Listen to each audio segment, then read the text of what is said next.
Hello everyone and welcome to Fresh Master Channel. Today we are going to have some story from Reddit. But before we start, don't forget to subscribe, like the video if you enjoyed it, and leave a comment down below. These simple clips mean a lot to the future of this channel. I got home early. No warning, just something in my gut said check. I opened the bedroom door. What I saw stopped my breath. Some sweaty, hairy beast was slamming into my wife, Marcy, moaning, riding it like she was in heat. Our bed, our room. I flipped the light switch. She looked right at me. Didn't scream, didn't even flinch. Just gave me a look like I was interrupting her dinner. "Freaking hell, Danny," she said, voice flat and annoyed. "What the hell are you doing home?" I blinked. My jaw tightened. "What the F am I doing home?" I said, stepping into the room. "What the hell are you doing, Marcy?" Tony, yeah, I'd get his name later, looked over his shoulder and grinned. "Yo," he said, chuckling. "This your man?" Marcy rolled her eyes. "Yeah, the house mouse showed up early." I stepped forward.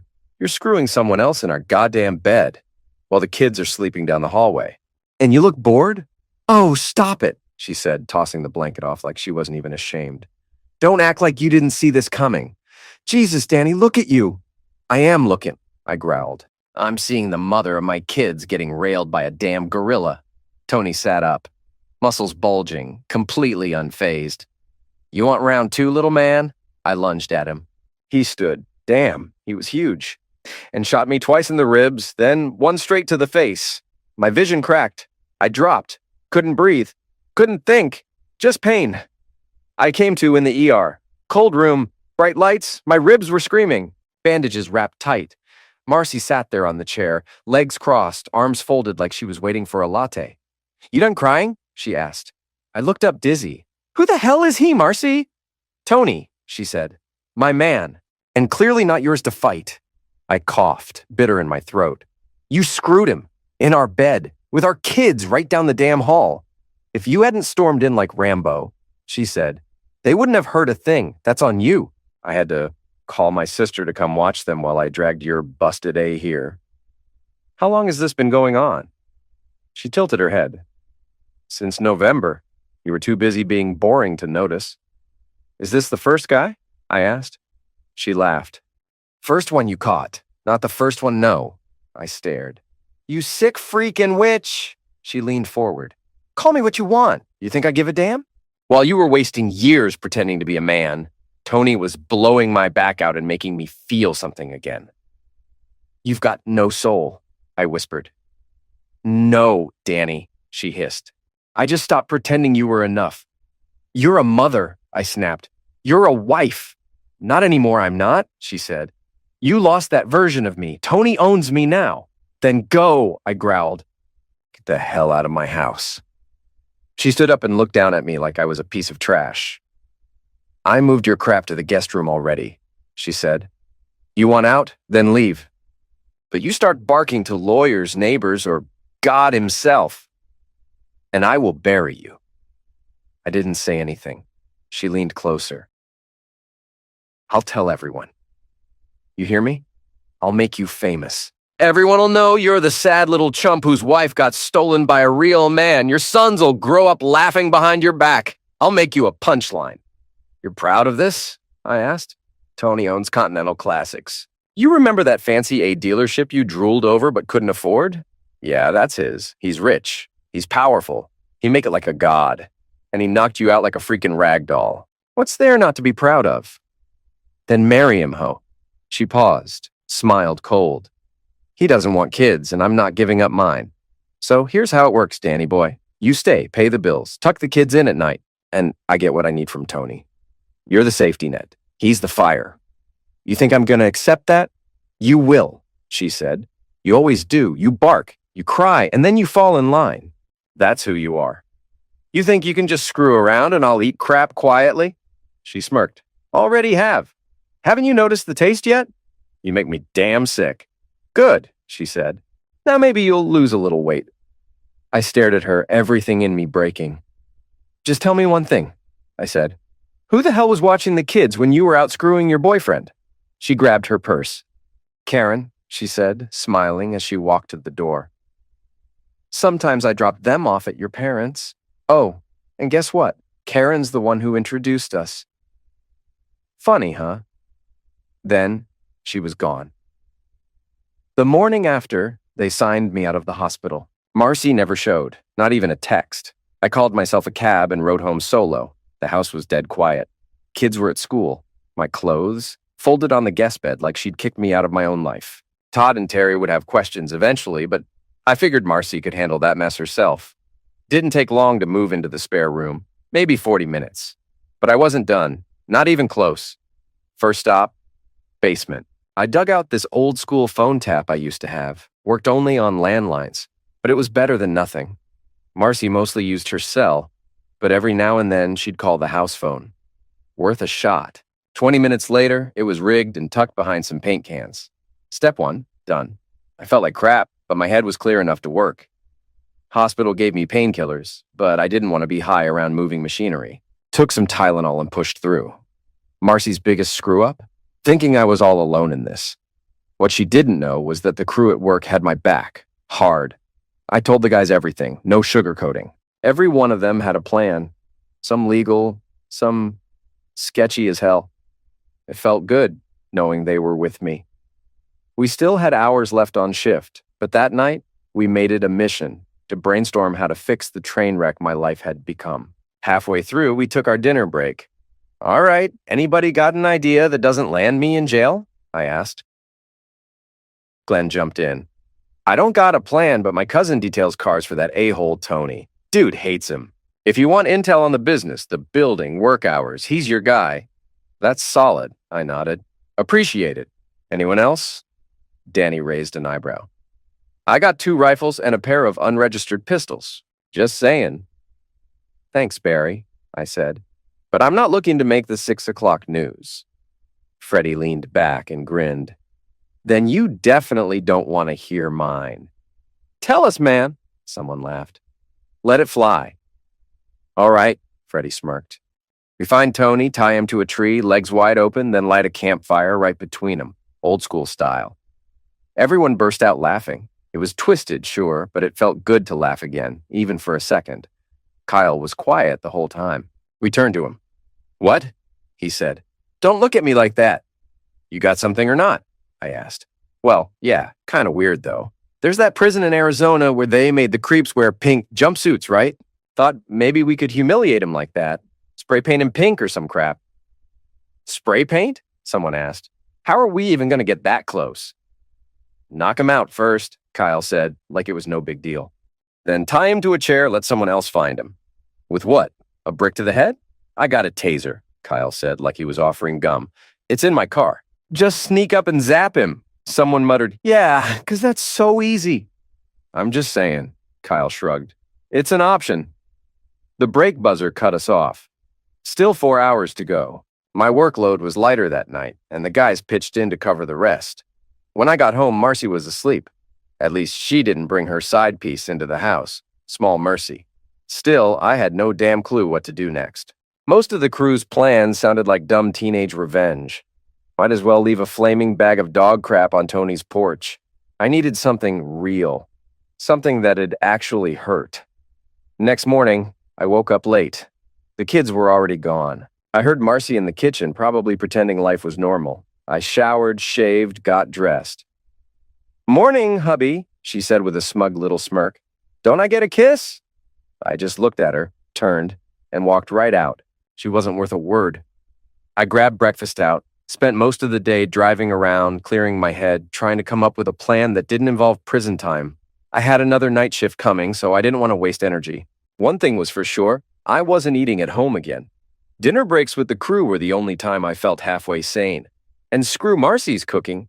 Couldn't even smell it without getting sick. Work rolled on like usual until break.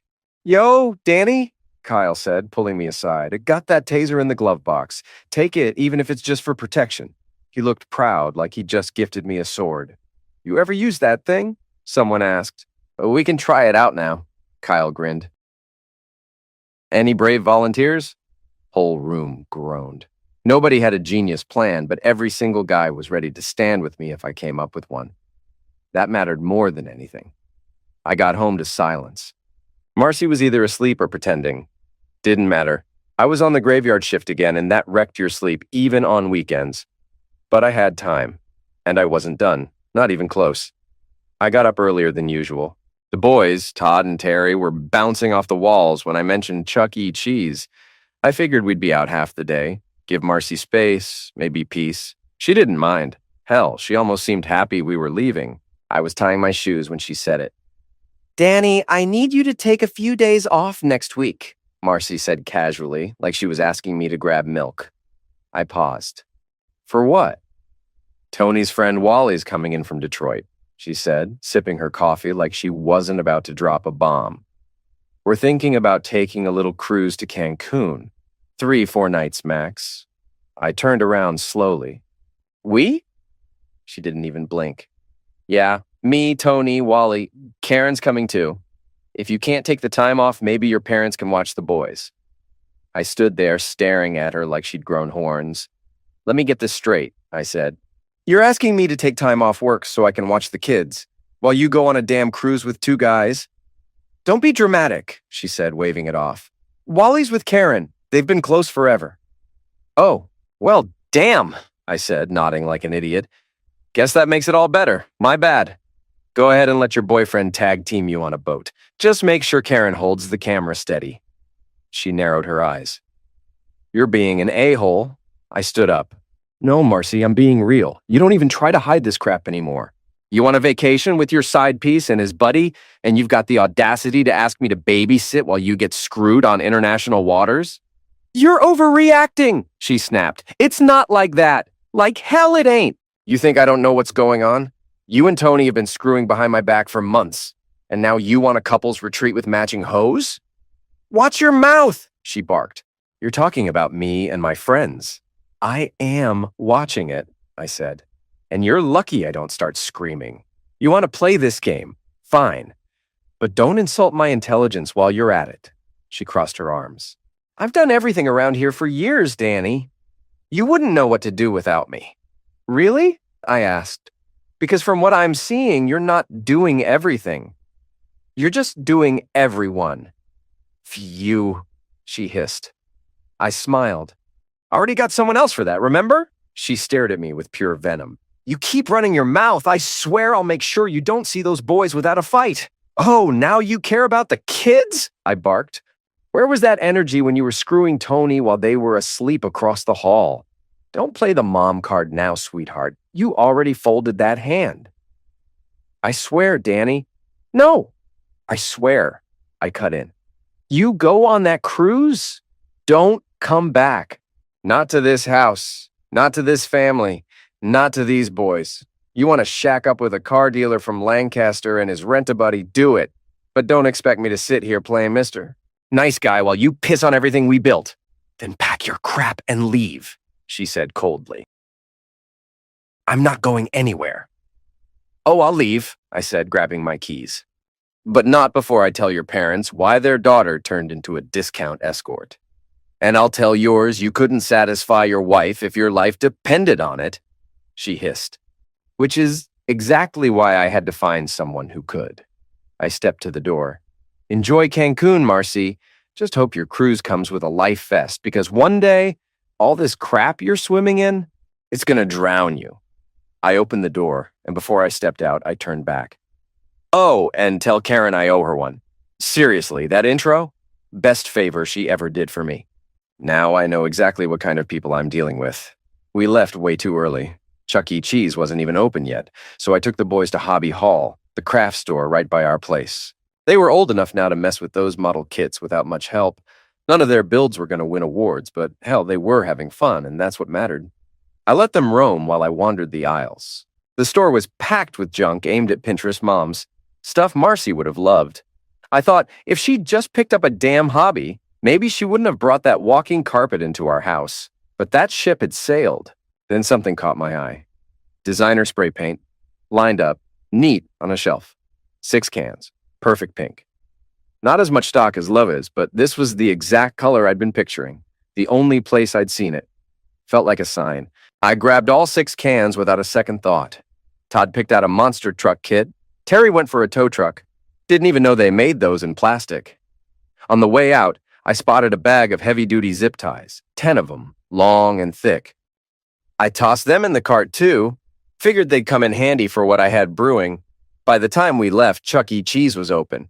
We burned 4 hours in there, crushed 2 pizzas, and the boys were wiped.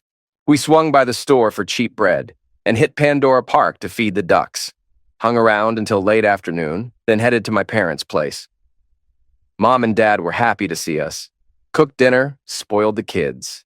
Todd and Terry crashed in front of the TV like zombies. I pulled Dad aside, gave him the lowdown on Marcy.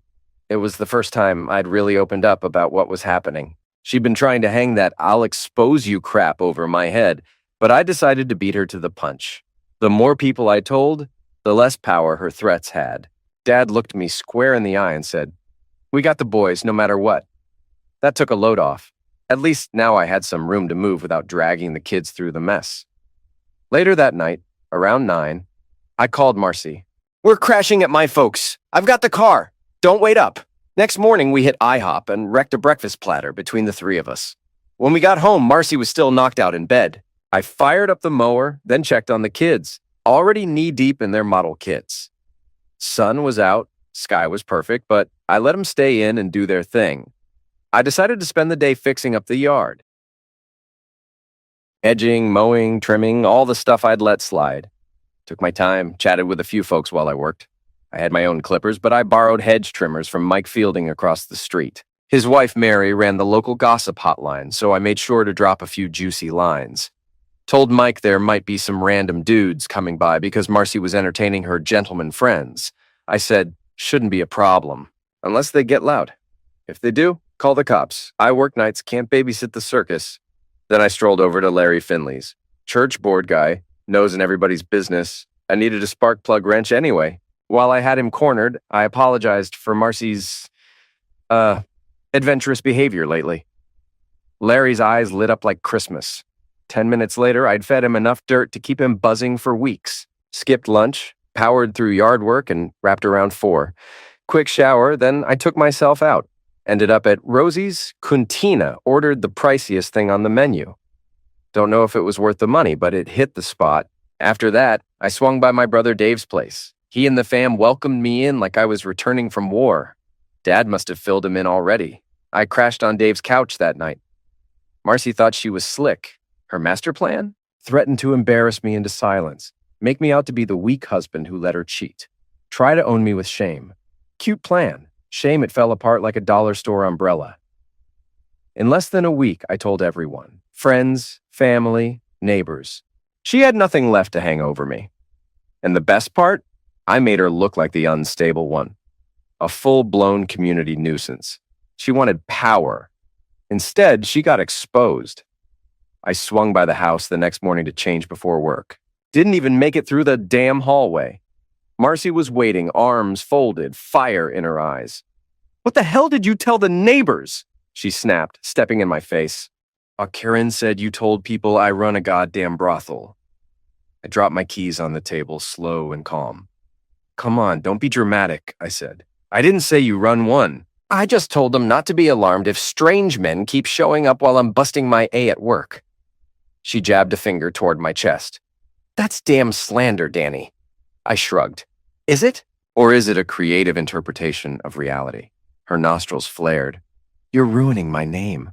"Oh, please," I said, walking past her toward the bedroom. I didn't say anything that wasn't already halfway obvious. "You parade Tony around like he owns the place. Now you're planning cruises with his buddy." I figured I'd get ahead of the gossip. "Who else did you talk to?" she demanded.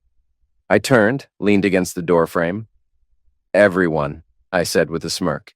"The Johnsons, the people across the street, the mailman. Hell, even Mrs. Ortiz asked if you were offering a punch card deal." "Screw you," she screamed. "You're trying to make me look like some kind of homewrecker." I stared.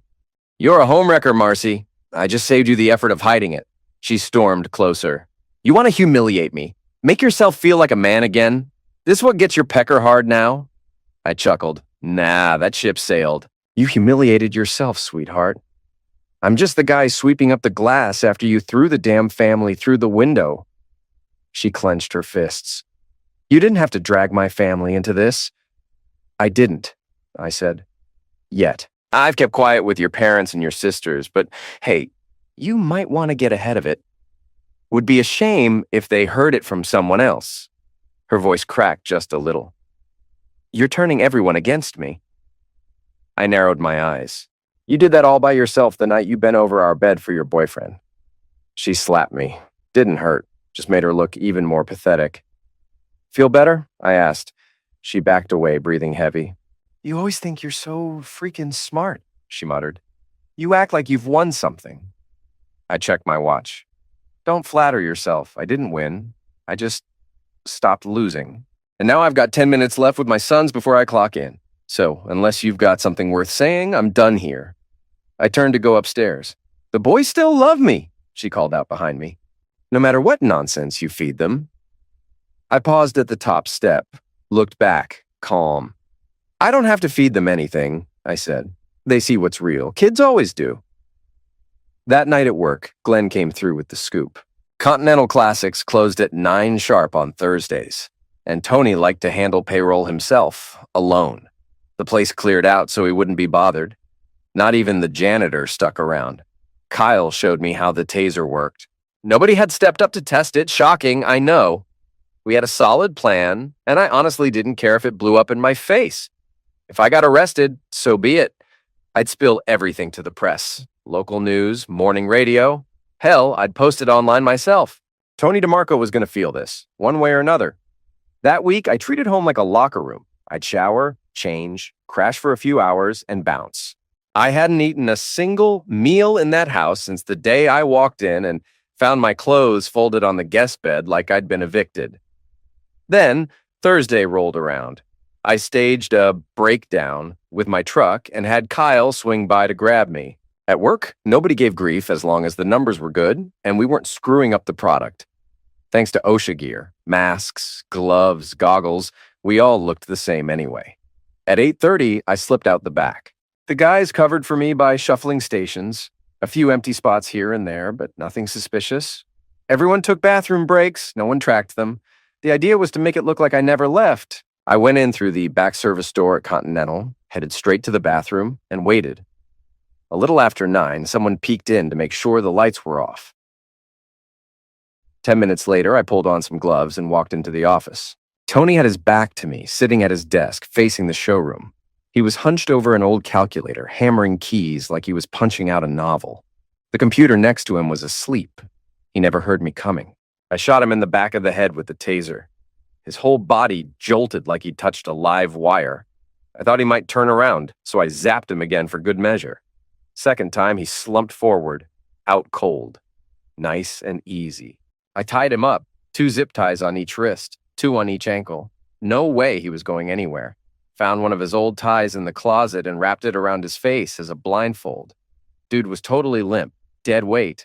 I wheeled his chair out to the front window, right in the showroom's display area.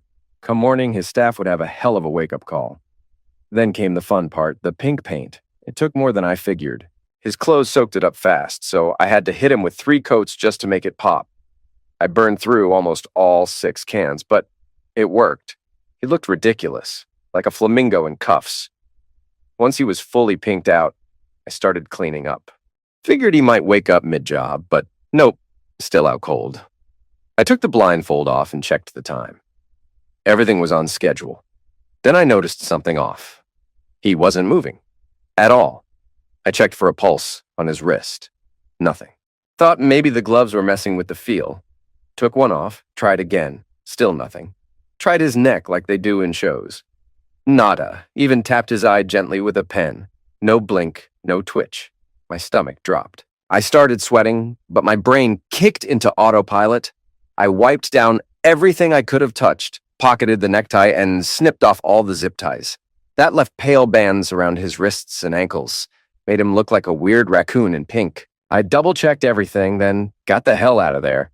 On the way back to the shop, I dumped everything. Gloves, paint cans, tie, taser, right into a storm drain. Gone. 10 minutes later, I was back at my station, sewing brake pads like nothing happened. Not a single soul noticed I'd ever left. After our shift ended, I told the guys the whole story. They didn't flinch. Everyone had played their part, and no one was backing out now. Freddie whistled low, impressed. Kyle drove me home. We both made sure to remember the time I got dropped off. I laid down that night, but sleep never really came. Too many thoughts. Too many what-ifs. It was around 10 when the door slammed open like a damn explosion. "What the hell did you do?" Marcy screamed, voice shaking, eyes wild. "What the F did you do, you sick fool?" I rolled over, still half asleep, rubbing my face. "The hell are you yelling about now?" "Don't play dumb with me," she barked, marching across the room. "Tony's dead. Karen just called. They found him this morning, dead in his office, cold, gone." I sat up slowly, staring at her. "And what the that got to do with me?" She pointed a trembling finger at me, seething. "You did something. I know you did. You threatened him. You were obsessed with getting revenge. You think I don't know what you're capable of?" I stood up, cracked my neck, calm as ice. "You give me way too much credit, Mars. Maybe the dude just choked on all that nonsense you've been feeding him. You think this is funny? He's dead, Danny. And what, you want me to cry over your side piece?" I stepped toward her. "You screwed him in my house, in my bed, and now he's gone. That sounds more like karma than homicide." She shoved me hard in the chest. "You eliminated him! I'll make sure the cops come for you! I swear to God, you're going down for this!" I didn't even flinch. "Please do. Let's see how far you get with your little tantrum and zero proof." "Don't play with me, Danny!" she shrieked. "You said you'd make him pay. You said he'd regret touching me." "Yeah, I said a lot of things, but I didn't lay a finger on that dumb fool," I said. "Maybe he had a heart attack from trying to keep up with your nasty A." She slapped me, hard this time. My cheek stung, but I grinned anyway. "I see you're grieving just fine," I said, voice low. "Still got that swing in your hand?" She backed off, breathing like she'd run a mile. "I loved him," I laughed. "No, you used him, just like you used me. The only difference is, I survived it." She clenched her fists. "You're evil." "You're damn evil." I stepped closer, just enough to make her feel it. "No, Marcy, I'm free. And you? You're standing here screaming over a dead guy who probably died wishing he'd swiped left." She looked like she was going to break, voice cracking. "This isn't over, Danny. I'll find out the truth. If you had anything to do with this, I swear—" "You'll do what?" I cut in. "Throw another tantrum? Screw another one of your friends? Go ahead, Mars, tear it all down. I'll still be standing. And guess what? You don't scare me anymore." She stared at me, jaw clenched, eyes full of hate. Then she turned and stormed out, slamming the door so hard a picture frame fell off the wall. Second time she yelled that in 5 minutes. No way I was getting back to sleep. I rolled out of bed and hit the shower. Took my time. Long, hot water, slow shave. Even splashed on aftershave. Just to piss her off. Never made it to the coffee. There was a tall black guy in a suit standing in the living room, talking to Marcy. Short haircut, serious look. Yeah, she called the cops. I sighed, walked past them, grabbed my mug, poured some coffee, sat in my spot. Marcy gave me that smug little smirk. The guy sat down too. "Mr. Mercer," he said, "I'm Detective Darnell Green. I'm looking into Anthony DeMarco's passing last night. Your wife said you two had a fight last week. Mind answering a few questions?" "No problem," I said. "But not here." He raised a brow. "Where then?" "Your office, not my house. That cool?" Marcy's face dropped. She clearly thought she'd get front row seats. "Your car or mine?" he asked. "I'll meet you. Got something to do first? Which office?" "Room 206, second floor, back corner. Elevator, turn right. See you there." I tied my shoes, dumped the coffee in the sink, gave her a grin. "You're gonna get what you wanted, babe." She narrowed her eyes. "The hell that mean, Danny?" Didn't answer. 10 minutes later, I was in room 206 with Green. He asked all the right stuff. I gave him clean answers, no nerves. I told him straight. I had reason, but not a chance. He was firm, but cool, not an idiot. Then he said Tony died from heart failure. Had a pacemaker. Turns out tasers and pacemakers don't mix. They saw the marks on his neck. I told him I was sorry the guy died. But I wasn't sad about it. He gave me the classic "don't leave town" line. Said he'd check my story. Honestly, felt kind of exciting. He shook my hand. I got the sense he didn't hate me. Grabbed food, watched the news. Quick piece about a dead businessman, no family, that was Tony. Then I cleaned out my accounts, had a real breakfast, still had stuff to handle. When I got home, Marcy was gone. Took 30 minutes to move her junk into the guest room and mine back where it belonged. One tiny closet, a beat-up dresser, laid her stuff out for her to deal with. Checked the basement recorder, nothing new. Collected all the papers. Bank, insurance. Lucky me. The Volvo's mine. Stashed everything in a folder under the truck seat. Then I called work. Told them I was taking 2 weeks off. A few hours later, she walked in. Looked surprised I was still home. I gave her a slow, smug grin. "Welcome back." She narrowed her eyes. "What the hell's this? Who the hell are you pretending to be?"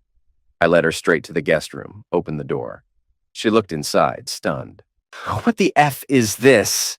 I smiled wider. "Your new kingdom, Marcy." "Excuse me? From now on, I'm in the master. You're in here, start moving your crap. Anything not in the closet by dinner goes in the trash." Her voice jumped. "You've lost your goddamn mind. You got questions?" "I can't fit all my stuff in this shoebox." "Then you don't need it," I said. "Simple math." She stepped closer, pissed. "That's not happening. I don't know what kind of power trip you're on, but it ends now. You're dead meat, Danny." I turned to leave. "Then you better hurry up before garbage day," she shouted after me. "You cold-hearted fool." Third time, she screamed that name at me. Guess I hit a nerve. While she stewed in the guest room, I dropped her purse on the kitchen table and started collecting what I needed. First, her phone. Then the keys from her wallet. Took out her license, credit cards, debit card, kept what mattered, put the rest back. Grabbed the car title from my truck, drove the Volvo across town to a buddy who flipped cars. Sold it for a fair price. He promised to move it out of town. After clearing payments, I still pocketed a few grand. Was about to grab a taco when my phone rang. "You fool! Where's my damn phone, and where the hell's my car?" She was calling from the house line. Perfect, I could check the logs later. "Sorry, babe," I said. "Had to sell it. Gotta pay a lawyer to clean up the mess you dumped on me. I'll buy you a new ride once I'm out of jail." She kept screaming, so I hung up and turned off my phone. That call got me thinking. A lawyer might not be such a bad idea. Either way, I was done with the marriage. No rush, though. My tacos were ready. When I got back, Todd and Terry were home. I walked past Marcy like she wasn't there. She looked like she'd just lost a war. The boys were happy, though, wanted to show me their models. Later, she started making dinner. I peeked into the guest room. My clothes were dumped on the bed again. Hers were back in the master. I laughed a little. Same old Marcy, stubborn to the bone. She told the kids to wash up. I headed to the guest room to grab my stuff again. As much as I wanted to toss her crap out the window, I held back. Red Lobster sounded better. Money wasn't a problem. After the lawyer's fee, I still had plenty. Shrimp and lobster were solid, but those cheddar biscuits? Gold. Then my phone rang. I hoped it was one of the guys. Maybe Detective Green. Nope. "Danny," Marcy said, "how am I supposed to buy groceries now? We need milk and other stuff." "I'll drive you when I get home," I said. "Try to plan it for Saturdays, safer that way." "They're calling me again, gotta go." "We'll talk later." Second call came from Kyle. "Green talked to the whole crew," he said. "Individually and in groups. Everyone backed you up. Floor manager Tom swore you never left." I wasn't a genius, but I had loyal friends. If someone really wanted to pin Tony's end on me, maybe they could. But no one seemed to care. Got home just in time to put the boys to bed. Marcy was on the couch with a glass of wine. I grabbed a cold Foster's, sat down in my chair. No TV. Good time to talk. "So," I said, "how's your plan to make me look weak going? That working out?" She didn't say a word, just slammed her glass, got up, and went to bed. I finished my beer and went to check the recorder in the basement. First call was to her sister. She spilled everything. Marge knew about the affair and was all in on it. Next call was to her mom. That one was different. Her mom had no clue. Marcy made up some crap about Tony being Karen's friend, said I was mad because I was trying to sleep with Karen, and Tony called me out. She let her mom connect the dots. Then came calls to the phone company, DMV, bank, all dead ends. No phone, no license, no credit card. She was scrambling hard. Last call was to Karen. Weird, since she lives just down the street, but lucky for me. I found out Wally was coming from Detroit, and Marcy was planning to lay low till he got there. Next morning, me and the boys dipped early before she even woke up. Came back after lunch. First thing she did, demand a ride to the store. No car, no license. Guess I'm her Uber now. That night, she cooked while I checked the recorder again. Wally had landed. First person he called? Marcy. He believed every damn word she said, promised payback. Tony and Wally grew up together. He wasn't letting this slide. Gave her his address, said to call. She called Karen right after. Sounded giddy, like a schoolgirl. I stared at the recorder, stunned. I didn't even know who this woman was anymore. Guess I shouldn't be surprised. I did eliminated her boyfriend. Before bed, I grabbed some fast food. Lawn needed mowing again, so tomorrow I had an excuse to stay outside and avoid the drama. Around 11, her folks showed up to take the boys. Sleepover at Grandma Wilcox's. No one told me, but I didn't argue. School night. She said they'd be back in time. I was hungry. Skipped breakfast, so lunch came first. After a quick shower, I headed over to Dennis's place. Marcy never said a word about me not eating at home anymore. She and Wally were too busy plotting revenge. Honestly, it was almost funny. Their plan? After Marcy and I went to bed, Wally would sneak in through the back deck. She'd leave the door unlocked, make it look like a robbery. I'd get shot. If anyone heard the tool, Marcy and Karen would call emergency. Amateurs. Then I remembered I hadn't changed the life insurance. I kissed Marcy goodbye. Real sweet. She flipped me off. Classy. Had dinner at my folks' place and stayed most of the night. Before I left, I borrowed Dad's snake charmer. Short 20 gauge. Just right for what I had in mind. Back home, Marcy was in bed with the light on. Fake reading. One new message. Karen. Bragging about how Wally rocked her world all day. Said everything was set for tonight. Took me 20 minutes to swap the shells. Dumped the buckshot. Filled them with rock salt from last winter. I didn't want Wally dead. Just stopped. Same with Tony. I didn't mean to eliminate him either. Maybe Wally's heart was stronger. I didn't check the back door. In case Wally was already watching. Had to trust it was unlocked like Marcy said. Stripped to my boxers, messed up the bed a bit. No coffee, so I grabbed a Coke, sat in my chair, phone by my side, and waited. He showed up a little after midnight. As soon as I saw him on the deck, I called emergency. Told them someone was breaking in. Said I was scared for my life. Stayed on the line. Patio door slid open. Wally crept in. I let him get 2 steps in, then fired. First shot hit his leg, sent him flying back through the door. Second shot knocked him off the deck, broke the railing. He hit the ground screaming. Good. Rock salt burns like hell. The blast echoed through the house. My ears rang like hell. I turned on the light. Marcy came running in, screaming. Couldn't even hear her. I walked to the door. Saw a silenced .22 on the floor next to Wally. Marcy kept yelling. I raised the rifle toward her. She shut up and bolted. Wally was still groaning. Looked like his ankle was busted. Too bad, so sad. 10 minutes later, cops showed up. I set the tool on the floor. One officer grabbed my phone, told dispatch it was all good. Anyone else in the house? They asked. Yeah, Marcy, she's in the bedroom. They brought her in. Big mistake. She went off like a siren, cussing, screaming, wild. I backed off and let them deal with it. Eventually, a big female cop took her gently by the hand and walked her outside. That's when I saw Karen out there with the neighbors. I smiled and dragged a finger across my throat. She turned pale and backed off. Mood improved instantly. The ambulance showed up with Detective Green right behind it. He gave me a smile. I smiled back. Not smug, just satisfied. That tall cop brought Marcy back inside so she could change. She'd calmed down some. After I got dressed, we all headed to the station. I made sure we rode in separate cars.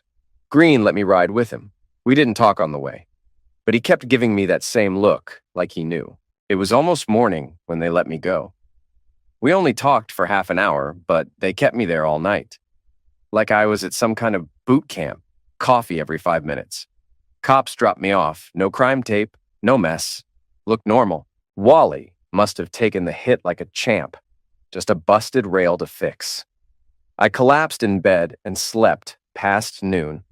When I finally got up and stumbled into the kitchen, there was Detective Green, sipping coffee, reading the paper like he lived there. I didn't want more coffee, so I poured OJ and sat across from him. No clue how you got in, I said. You're a tough guy, Mr. Mercer, he said, eyes still on the paper. I wasn't sure if he was messing with me or testing me. He finished his coffee and stood up. Detective Green, I need a shower, shave, and real food, unless that breaks some cop rule. Take your time, Danny. I'm not going anywhere. Walking to the bathroom, I wondered if the guy ever slept. Lunch was 2 huge pork sandwiches. Green joined me, even had a beer. We barely spoke. The quiet got heavy. You're dying to ask me something, huh? He said. Funny, I thought the same about you. He waved the waitress over.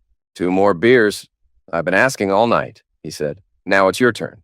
All right, first, where's Marcy? We're holding her. Arraignment's later today. She got a lawyer? Her folks hired one. That caught me off guard. I had more questions, but didn't want to push too hard. Well, good for them. I won't be helping. I shrugged. No more questions, but if you've got something to say, now's your shot. He chuckled and took a slow sip of beer. One more thing, he said. Did you happen to record any talks between your wife and Mr. Williams? You mean Wally? I smirked. If I did have a tape, would you need it? Maybe. Might not matter. But if their lawyers start swinging, it could help. Wouldn't that get me into trouble? Yeah, but it'd make my job easier. I'll manage without it, if it exists. I nodded. Fair enough. Danny, he said, stretching, I should take you home. Boys will be off the bus soon. We pulled up just as the school bus rolled in. I introduced the boys to Green. Of course, they asked for his badge. All was good until he leaned down and said, Who built the tugboat and who built the monster truck? I built the truck, Todd said, all proud. I did the tug, Terry added. Want to see?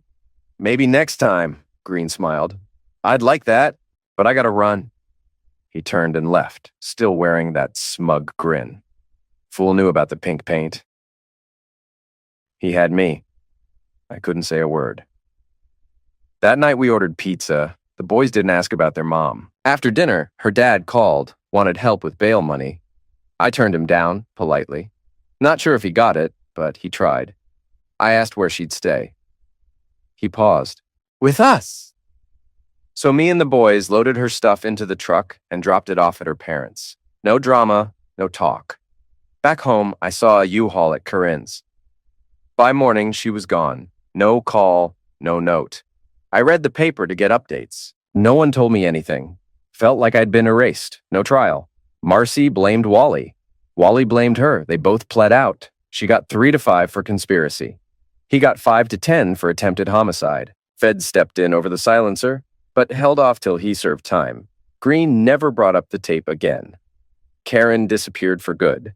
Dad was glad to get the rifle back, said I could borrow it any time. He laughed when he said it. I served Marcy the divorce papers as soon as she started her sentence. She didn't fight it. We hadn't spoken since the night Wally got lit up. I sold the house, moved in with my folks, couldn't handle the boys alone. Work took me back. They offered day shifts, but I said no. Once a month, I drove the boys to Muncie Women's Prison. I stayed in the car. They were usually out in under an hour. Sometimes they'd sit outside. I watched through the fence. I never asked about those visits. Told them not to tell me anything. That was easier for everyone. Then the call came. Hello? Daniel Mercer? Yeah. This is Angela Hawkins. Detective Green told me to call. We need to talk. What's this about? Tony DeMarco was my brother. Crap. Just when I thought I was clear. I don't think this is a good idea, I said. I'm sorry for your loss, but I can't help. I hung up before she could say more. 2 days later, she called again. Daniel, please, I just want to say something. Detective Green said you're fair. Where? A dealership would be best, but wherever's easy for you. I paused. Meet me Saturday, 10 a.m., Exhibition Hall. I'll have my boys with me. They like old cars. I didn't know what she wanted, but meeting in public, with the boys, felt safer. I wasn't using them as shields, just insurance. If she really was Tony's sister, she was probably Italian. And if she was Italian, that meant hot blood. And if she had hot blood, I needed to be careful. At that point, I realized I was way overthinking it. I needed a beer. I called Green. What's going on with this woman? I asked. Relax, he said, chuckling.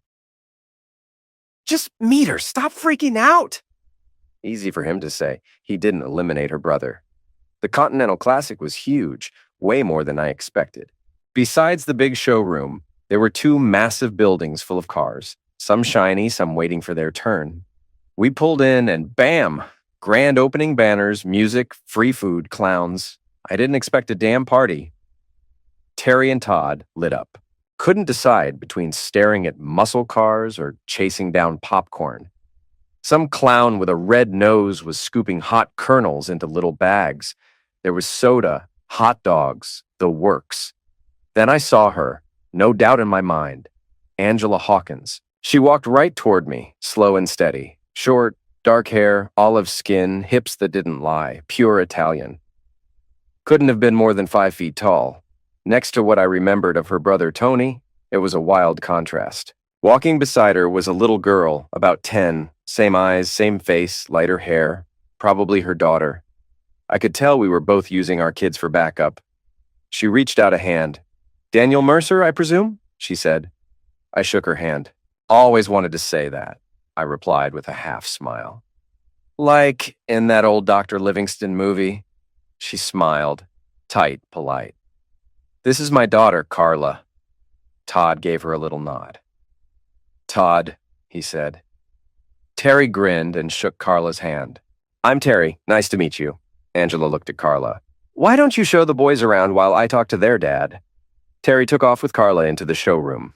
Todd made a beeline for the hot dogs. I figured they'd be fine. Angela turned back to me.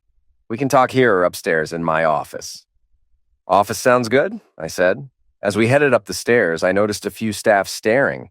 Angela saw it too and smirked like, "Yeah, welcome to my world." Sales guys in matching bowling shirts were everywhere. One across the room gave me a thumbs up. I gave a nervous smile back. "Did Green tell you anything?" she asked. "Nope," I said. "Tony was my brother, my only family. He died without a will, so I inherited the business. Lawyer took a bite, but I ended up okay." "Well," I said, "glad somebody got something out of this mess." I noticed the ring on her finger, small silver cross on her chest. I tried focusing on the cross, but my eyes wandered south. Too long without Zex. She caught me looking. Mr. Mercer," she asked, smirking. "What exactly are you looking at?" "Your crucifix," I said, deadpan. She laughed, swatted my hand. "Want a beer?" "Best thing I've heard all day." She bent over to grab drinks from a mini fridge. Gave me a view I wasn't ready for. If she was trying to distract me, it was working. She handed me a can. We both took a sip. "Angela," I said, "I'm still not sure why I'm here. I should probably get back to the boys."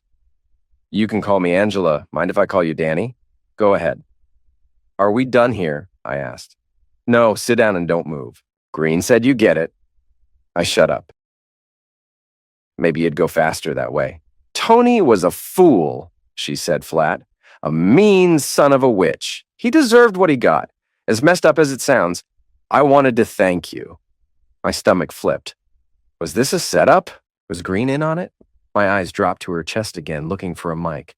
"Are you recording me?" I asked. "Really?" she said. "No, why the hell would I do that?" I drained the can. Still didn't trust it. "Maybe I should check on the boys." "Sit down," she said, firmer now. She eased up a little. "There wasn't much love between me and Tony," she said. "My husband died in a crash 3 years ago. No life insurance. The guy who shot him didn't have any either. I had no job, no real skills, and a baby girl to raise. I asked Tony for help. He paid part of the funeral, then ghosted me." "So his passing helped you out?" I asked. "Yes. And it helped you too," she said. "Maybe we should both just be grateful and let it go." She finished her beer, gave me a half smile. "You don't want to talk about this anymore, do you?" she asked. I stood up. "No, I really don't." "Wait," she said. "I need your help. You're the only one who can." "What do you want?" "I want you to come work here," she said. "Be my general manager." I stared at her like she'd grown a second head. "You're out of your mind. I don't know a damn thing about selling cars, especially not fancy ones like these." "I know," she said. "I've got people for that part." "Then why me?" She looked down at her shoes, then around the room like she was searching for the right words. Finally, she looked at me. Did you notice how my people looked at you when we came up here? She asked. Yeah, like they wanted me dead. They think you eliminated Tony. And not just that, you embarrassed him. They were scared of him. Now they're scared of you. That fear, that's power. I don't have it. I can't control them. But you, they won't cross you. So you want me to stand around and be scary? I said. I want you here. Be seen. Be calm. Let them feel that edge. We'll learn the rest together. I just need someone they won't push. I shook my head. Angela, I'm not that guy. I was the doormat. That's why Tony and Marcy walked all over me. She leaned back in her chair and grinned.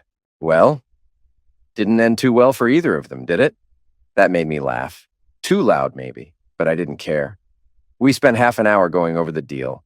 Pay was better than the factory, and the benefits were solid. If it doesn't work out, I can always go back, I said. But deep down, I knew I wouldn't. I wanted forward, not back. Downstairs, Todd looked pale. Too many hot dogs, too much soda. Terry, on the other hand, was beaming. He and Carla were chatting more than looking at the cars. Good sign. Todd threw up in the truck on the way home. Skipped dinner. Monday, I started the job. Just like Angela said, things moved fast. I picked it up quicker than I expected. A few people warmed up to me, especially the guy in the blue shirt. Turned out he was Glenn's cousin. Became my biggest supporter. Most of the crew just wanted to do their jobs and not get hassled. Angela got me into shooting. Turned out, I liked it. Lived up to the rep they'd built for me without even trying. Detective Green came by for coffee sometimes. Chill visits. But one day he opened up. 3 years ago, he said, I was a cop in Philly. Came home one day and found my wife in bed with my boss. Knocked the hell out of him, tossed her out. Department gave me a choice. Resign or get canned. I left. Before I did, I made sure the fool lost his job too. I didn't push for more. I finally got why he'd been so easy on me. The boys knew not to tell Marcy about the job. On visit days, they made jokes about the long drive but didn't complain. I figured it was good for them to see her. Maybe not for her, but it gave me some dark satisfaction. Angela and I started spending more time together. Work, weekends, even a trip to Noble Grove with the kids. Still, things stayed careful. I lived with my folks and the boys. Angela and Carla were squeezed into a one-room apartment.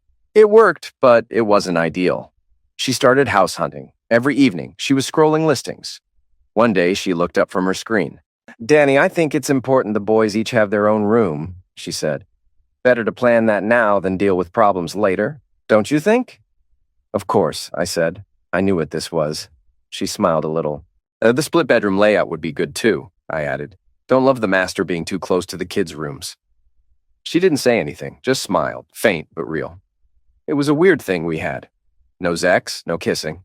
But I felt closer to her than I ever did to Marcy in 12 years.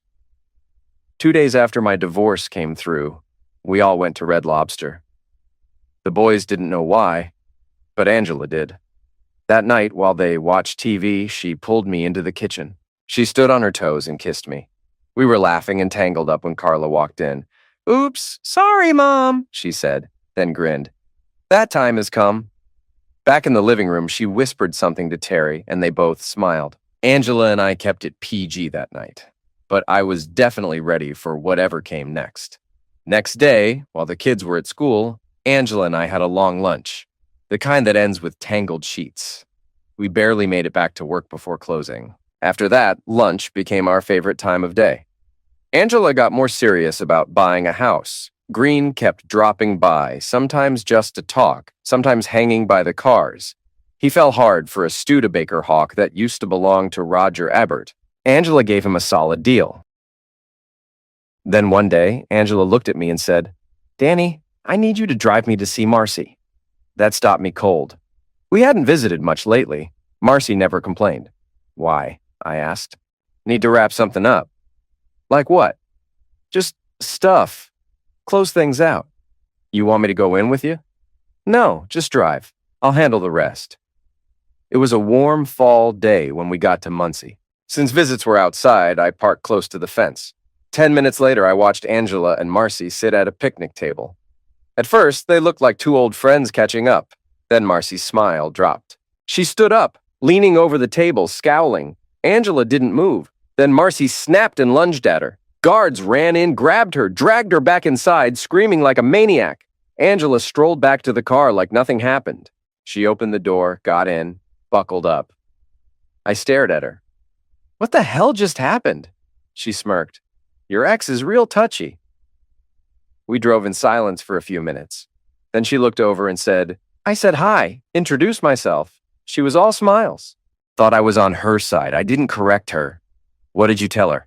I asked. Told her I came from Baltimore, said I wanted revenge. On me? That's what she assumed. And what did you really mean? Tony, taking over his business was the plan. You can get revenge on a dead guy? Sure, she shrugged. She started asking for details. When, how, all that. She thought I meant you. That's when it got fun. Fun? I said. She asked for updates. Said she wanted every detail. And then, Angela grinned, I told her I planned to eliminate you. I blinked. That's it? By Zax, she added, laughing. I said I'd screw you to passing. I shook my head. That's what set her off? Guess she didn't like the mental picture. We both burst out laughing. So, I said, still chuckling, when exactly do you plan to launch this attack? Soon as we hit the next motel, genius. 2 months later, we were married. Backyard wedding at the new house. Simple, close-knit. Angela mailed Marcy an invite. Inside was a little note. Everything's going to plan. He should be dead in 40, 50 years.